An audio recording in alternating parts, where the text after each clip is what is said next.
기억해봐라. 눈을 감고 딱 한 장면만 떠올려봐라. 할머니 집 마당 한쪽 작은 밭. 가을 햇살이 기울어지는 오후. 할머니가 쪼그리고 앉아서 양은 대야 앞에 뭔가를 하나하나 담그고 계셨던 그 장면. 옆에 재가 담긴 그릇이 있었고 마늘 쪽이 줄지어 놓여 있었다. 너는 그때 뭘 하는 거냐고 물어봤을 수도 있다. 아니면 그냥 뛰어다니다가 흘깃 봤을 수도 있다.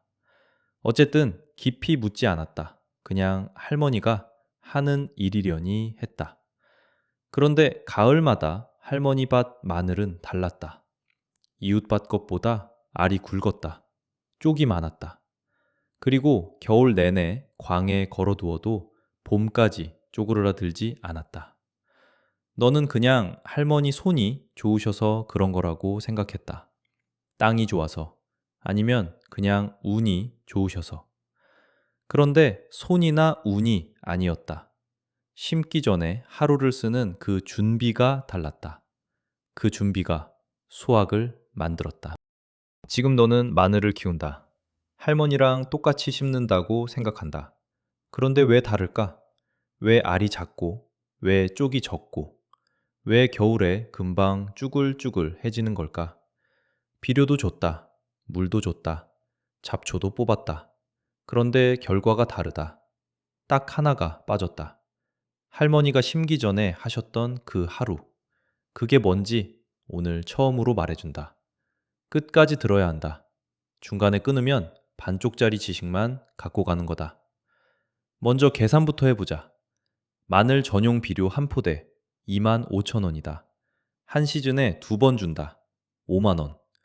봄에 병이 돌면 살균제가 추가된다. 2만 원 안팎. 씨마늘이 부실하면 수확이 줄고 다음 해 좋은 씨마늘을 또 비싸게 산다.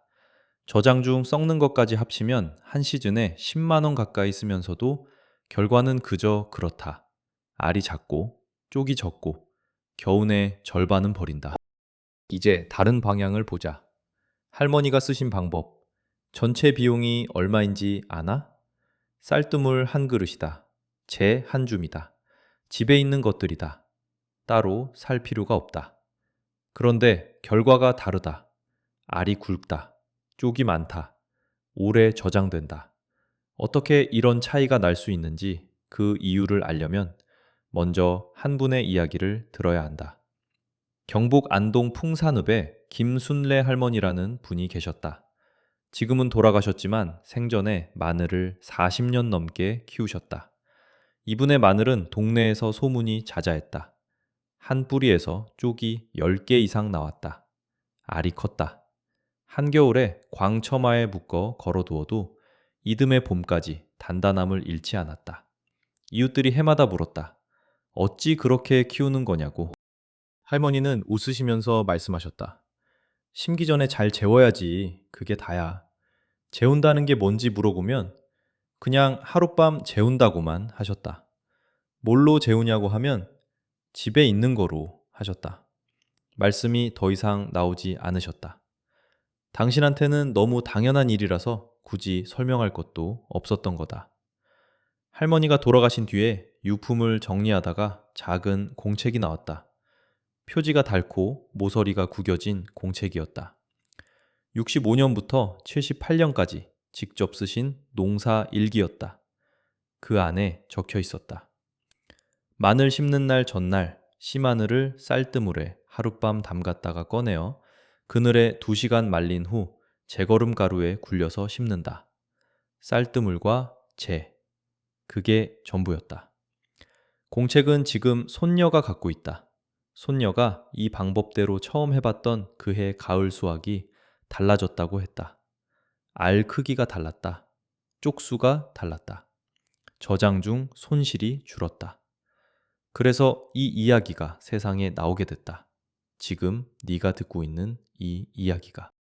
그런데 왜 이 방법이 사라졌을까? 왜 지금은 아무도 이렇게 안 할까? 이 질문 앞에서 먼저 너에게 물어보고 싶다. 지금 마늘을 심기 전에 씨마늘을 어떻게 준비하나? 그냥 망에서 꺼내서 바로 심나? 아니면 뭔가 따로 처리를 하나? 댓글에 써줘라. 지금 어떻게 하고 있는지. 이 답들을 보면 얼마나 많은 사람이 이 준비 과정 자체를 모르고 있는지 바로 보인다. 70년대 이후 한국 농촌에 상업용 농자재가 본격적으로 들어오기 시작했다. 그 전까지 농부들이 써오던 방법들은 비과학적이라는 이유로 하나씩 밀려났다. 쌀뜨물과 재를 쓰던 방법도 마찬가지였다. 그 자리를 비료와 살균제가 채웠다. 효과가 없어서 사라진 게 아니었다. 돈이 되는 것으로 바꿔야 했기 때문에 사라진 거였다. 김순례 할머니 같은 분들이 쓰신 방법은 돈이 들지 않는다. 그러니 누가 가르쳐 줄 이유가 없었다. 농업 교육에서 빠졌다. 농업 잡지에 실리지 않았다. 농자재 가게에서 알려줄 리가 없었다. 그렇게 한 세대, 두 세대가 지나면서 지식이 사라졌다. 공식 기록이 없으니 아무도 모르는 것이 되어버렸다. 이게 억울하다는 느낌이 든다면 지금 영상 좋아요를 눌러줘라.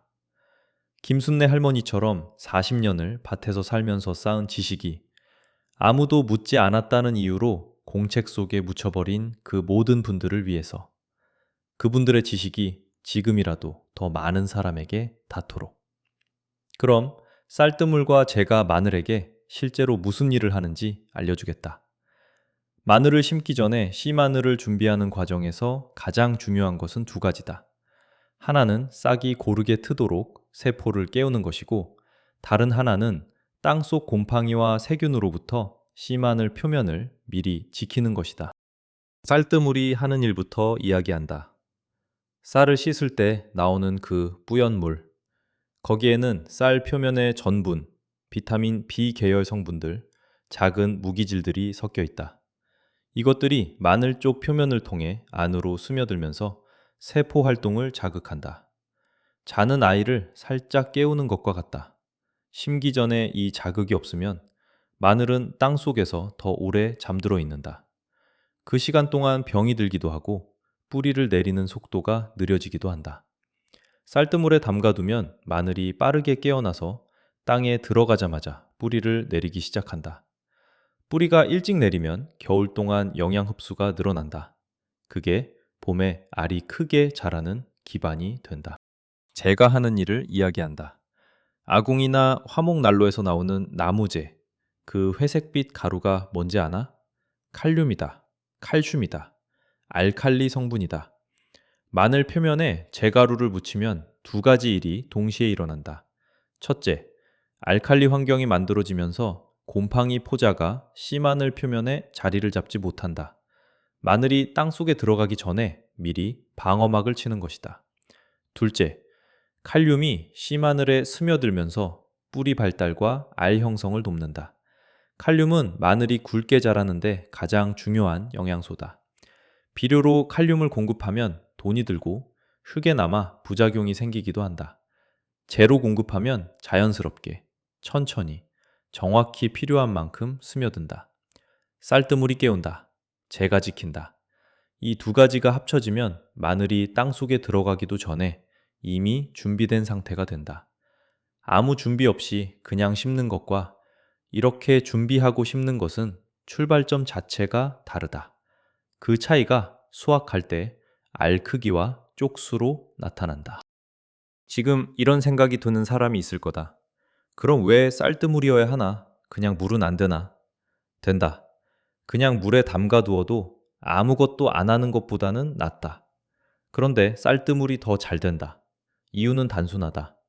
그냥 물에는 세포를 활성화시키는 성분이 없다. 쌀뜨물에는 그게 있다. 할머니들이 쌀뜨물을 쓰신 건 과학을 공부해서가 아니었다. 그냥 그렇게 하면 더 잘 됐으니까.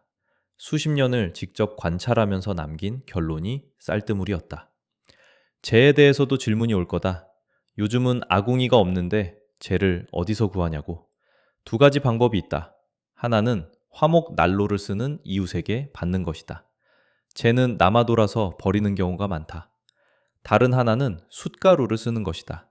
참숯을 절구에 빻아 가루로 만들면 된다. 마트에서 파는 요리용 숯도 된다. 숯가루도 재와 비슷한 성분을 갖고 있어서 같은 효과를 낸다. 진짜 아무것도 없다면 소금물도 된다. 굵은 소금을 물에 녹여서 씨마늘을 잠깐 담갔다가 꺼내어 씹는 방법도 오래된 방법 중 하나다. 소금물이 표면을 소독하는 효과를 낸다. 제만큼 칼륨을 공급하지는 못하지만 병 예방 효과는 충분히 있다. 이제 가장 많이 하는 실수 이야기를 해야 할 시간이다. 이걸 모르면 방법을 써도 효과가 반도 안 나온다. 담그는 시간이다. 너무 오래 담근다. 마늘 쪽을 쌀뜨물에 넣어놓고 하루, 이틀, 심지어 사흘을 두는 사람이 있다. 더 좋을 것 같다는 생각에. 그런데 그게 아니다. 쌀뜨물에 너무 오래 담가두면 씨마늘 표면이 물러지기 시작한다. 내부 수분이 과하게 불어나면서 세포 구조가 약해진다. 그런 씨마늘을 심으면 땅 속에서 오히려 병이 더 잘 든다. 약해진 표면이 곰팡이에 쉽게 침범당하기 때문이다. 적당한 시간은 6시간에서 12시간이다. 저녁에 담가서 아침에 꺼내는 것이다. 꺼낸 다음에 그늘에서 한두 시간 자연 건조시킨다. 직사광선 아래서 말리면 안 된다. 표면이 너무 빨리 마르면서 내부와의 균형이 깨진다. 그늘에서 바람이 통하는 곳에 놓아두면 된다. 그 다음에 제 가루를 손으로 가볍게 비벼서 묻힌다. 그리고 심는다. 순서가 맞아야 한다. 쌀뜨물 먼저, 건조, 그 다음 재. 이 순서가 틀리면 안 된다. 재를 먼저 묻히고 나서 쌀뜨물에 담그면 재가 다 씻겨나간다. 반드시 이 순서대로 해야 한다. 김순례 할머니 일기에 씨마늘 고르는 방법도 적혀 있었다. 할머니는 씨마늘을 고를 때 크기만 보지 않았다. 쪽을 하나씩 손가락으로 눌러봤다. 딱딱한 것을 골랐다. 조금이라도 물렁한 것은 빼놓았다. 겉껍질이 단단하게 붙어 있는 것을 골랐다. 껍질이 들뜨거나 벗겨진 것은 심지 않았다. 왜 이게 중요한지 설명한다. 마늘 쪽은 껍질 속에 수분과 영양을 담고 있다. 껍질이 온전하면 그 안에 있는 것들이 보존된다. 껍질이 손상됐거나 들떠 있으면 저장 중에 수분이 이미 빠져나가서 에너지가 줄어든 상태다. 그런 쪽을 심으면 발화가 늦고 뿌리가 약하고 결국 알이 작아진다.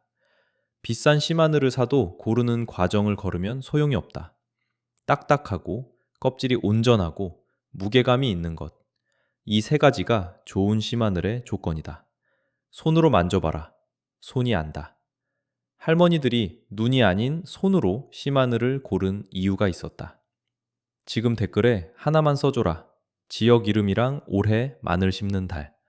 경남 거창 10월 하순 이런 식으로. 지역마다 마늘 심는 시기가 조금씩 다르고 그에 따라 쌀뜨물 담그는 방법도 조금 달라진다. 서늘한 중부지방은 시기가 빠르고 남부는 조금 더 늦다. 그 차이에 맞는 이야기를 다음 영상에서 다뤄보겠다. 네 댓글이 그 주제를 만든다. 이제 전체를 하나로 묶자. 쌀뜨물이 씨마늘을 깨운다. 재가루가 씨마늘을 지킨다. 이 두 가지가 씨마늘이 땅속에 들어가기 전에 준비를 완성시킨다. 준비된 씨마늘은 땅에 들어가자마자 뿌리를 내리기 시작한다. 빠른 뿌리 발달이 양분 흡수를 늘린다. 양분 흡수가 늘어나면 알이 커진다. 알이 크면 쪽이 많아진다. 쪽이 많고 알이 큰 마늘은 단단하다. 단단한 마늘은 오래 저장된다. 이게 연결되는 하나의 고리다. 시작점은 씨마늘 준비다. 할머니가 심기 전 하루를 그렇게 보내셨던 이유가 여기 있다. 대단한 기술이 아니었다. 그냥 마늘이 잘 깨어나서 잘 자랄 수 있도록 작은 준비를 해주는 것이었다. 그게 다였다. 그런데 그 작은 준비가 수확에서 큰 차이를 만들었다. 3배라는 말이 과장으로 들릴 수 있다. 조건이 딱 맞을 때 나오는 숫자다. 2배가 안 되더라도 눈에 보이는 차이는 충분히 난다. 알 크기만 해도 한두 단계의 차이가 난다. 그리고 저장 중 손실이 줄어드는 것만으로도 실질적인 수확량이 늘어난 것과 같은 효과가 있다. 이제 구체적인 순서를 정리해준다. 가장 먼저 씨마늘을 하나하나 손으로 눌러보면서 고른다. 딱딱한 것, 껍질이 온전한 것, 무게감이 있는 것만 고른다.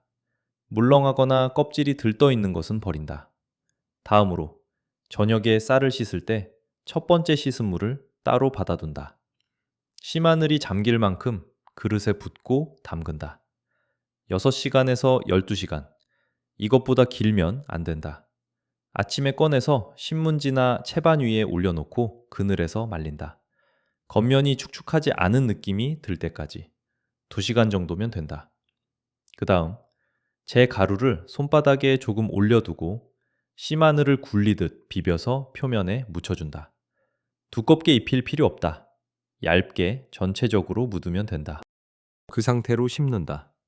심는 깊이는 씨마늘 위로 흙이 5cm에서 77cm 덮이도록 한다.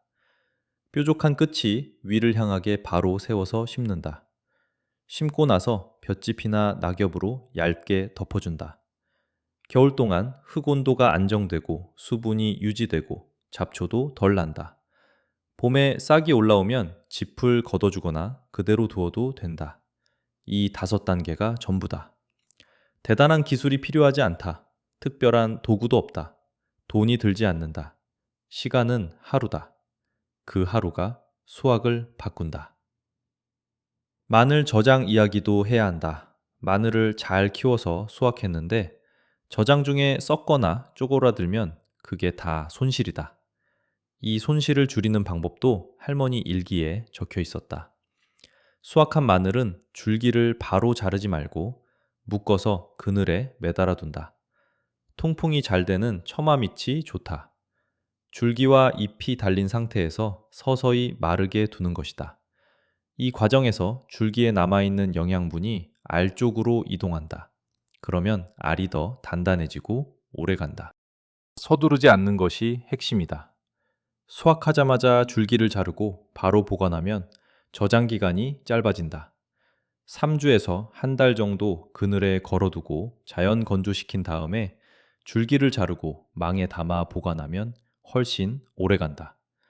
이것도 할머니들이 당연하게 하시던 방법이었다. 지금은 수확하고 바로 상자에 담거나 팔려고 서두르는 경우가 많다. 그게 저장 기간을 줄이는 원인 중 하나다. 마지막으로 이 선택을 물어보고 싶다. 올가을 마늘을 심기 전에 어떻게 할 것인가? A를 선택하면 올해도 씨마늘을 망에서 꺼내서 그냥 바로 심는다. 올해도 그랬고 내년에도 그럴 것이다. B를 선택하면 씨마늘을 저녁에 쌀뜨물에 담가둔다. 아침에 꺼내서 그늘에 말린다. 제가루를 손으로 비벼서 묻힌다. 그리고 심는다. 추가 비용은 없다. 집에 있는 것들이다. 시간은 하루다. 댓글에 A 또는 B라고 써줘라. 그리고 이유를 한 줄만 써줘라. 왜 그걸 선택하는지. 이건 나를 위한 게 아니다. 써보면 네 생각이 정리된다. 정리된 생각이 행동이 된다. 올가을 마늘밭에 가는 네 발걸음이 달라진다. 할머니가 하루 이틀을 그 작업에 쓰신 건 낭비가 아니었다. 그게 수확의 절반이었다. 씨앗을 준비하는 시간이 수확을 준비하는 시간이었다. 우리는 그 시간을 아끼면서 결과를 기다렸다. 그런데 그 기다림은 돌아오지 않았다. 작은 마늘, 적은 쪽, 겨울을 못 버티는 알, 해마다 반복됐다. 이제 이유를 안다. 빠진 것이 뭔지를. 올가을에 딱 하루를 써봐라. 저녁에 씨마늘을 쌀뜨물에 담가두고 자는 것. 아침에 일어나서 꺼내서 말리는 것. 재를 묻히는 것. 그 하루가 다음 봄 수확을 바꾼다. 그리고 그 다음 해 수확을 또 바꾼다. 해가 거듭될수록 흙이 좋아지고 씨마늘이 좋아지고 결과가 달라진다. 한번 해보면 다시는 그냥 심고 싶지 않아진다. 결과가 다르다는 걸 손으로 확인하게 되니까 밭에 나가는 발걸음이 달라질 거다. 씨마늘을 쌀뜨물에 담가두고 아침을 기다리는 그 저녁이 달라질 거다. 수확할 때 뽑아본 마늘 크기가 달라질 거다. 굵고 단단한 마늘을 손에 쥐었을 때의 그 감각. 한번 경험하면 다시는 옛날로 돌아가고 싶지 않다. 할머니가 알고 계셨다. 이제 우리가 안다. 흙이 기억한다. 어떻게 준비했는지를. 그 기억에 맞게 보답한다. 깊이 내려가라. 거기에 답이 있다.